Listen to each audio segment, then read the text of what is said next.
It's a late afternoon in October when I leave the Carlin female unit of the psychiatric hospital. The wind and the sun are strong, as if the elements are in competition, trying to outdo each other. I climb into the back seat of my parents' RAV4, and my mom asks me where I'd like to eat. IHOP, I say. When we sit down to order, everything is moving too quickly.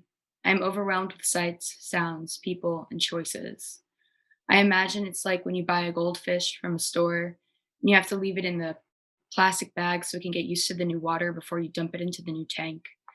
Now that I've left the hospital, there is no thin plastic bag, no reacclimation. The waitress wants to know what I want to order. I open my mouth, but no words come. I point to a picture of chicken and waffles on the menu. She nods her head and walks away. My parents and I sit and eat in silence. When we get home, I go straight to my room, lay on my bed and watch TV. It's different now. I can no longer lock my door. I can tell my parents have looked through my closet and my dressers, my most private things, my underwear, journals, my privacy invaded by the people I trust the most. Well, used to trust the most. For the first time since I left the ward, I felt something anger and shame. I want everything to go back to normal, the before, the sweet, innocent girl. I don't want this after, the girl who tried to kill herself. I don't want people to feel bad for me, not then, not ever. I don't feel my mental state has improved. I just feel manipulated into believing that now that I did my time at the hospital, I'll see my privilege, know how good I have it compared to other people. I feel I have to be perfect, to act like a happy human, but I'm not happy. I am like moldable clay that kindergartners play with, a 4 year old's creation of a monster with two heads. One head says, everything is fine, and the other just wants to tell someone about the pain, the racing thoughts as I try to sleep.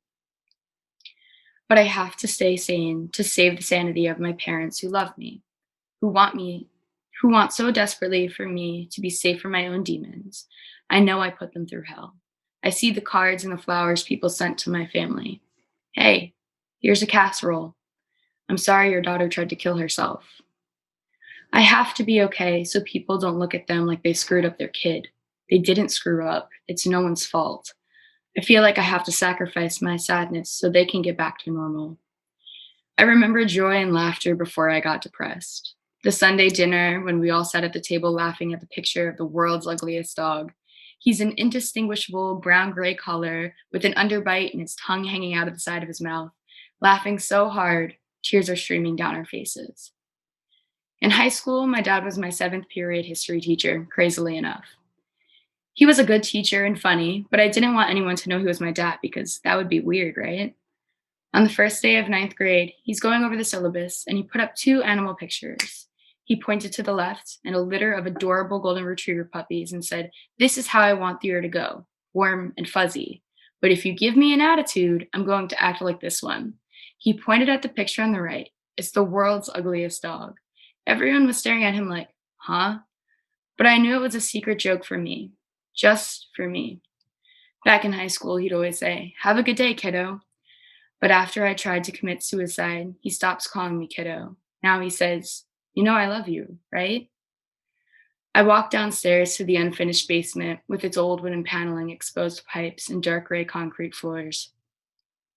Somehow it's more comforting than any part of the house because it hasn't changed. There's a small fridge there where we keep drinks. I want something that isn't nasty, fake tasting orange liquid from a plastic cup with a pullback lid like they had at the hospital.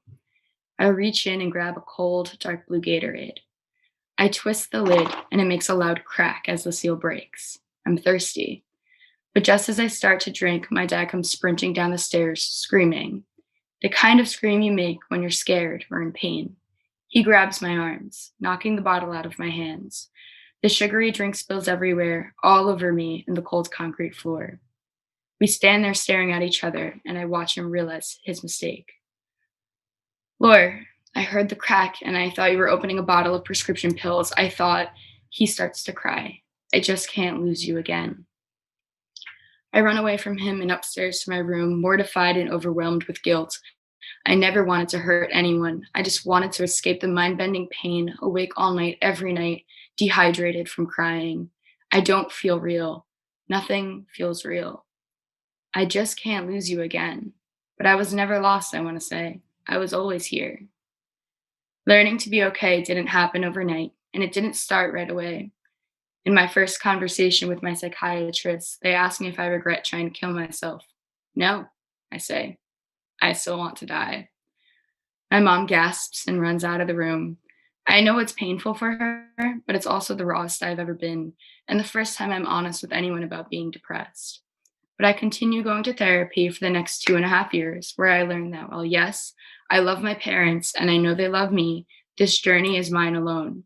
I can pretend I am okay and continue to hate my existence, or I can say screw it and find out what makes me happy. So for the first time, I learned to choose myself. My happiness and healing is rooted in me being okay, not my parents, not my friends, not anyone but me. Depression is an everyday battle. There are still days when all I want to do is lay in bed and cry, but I always get up because I have to keep fighting.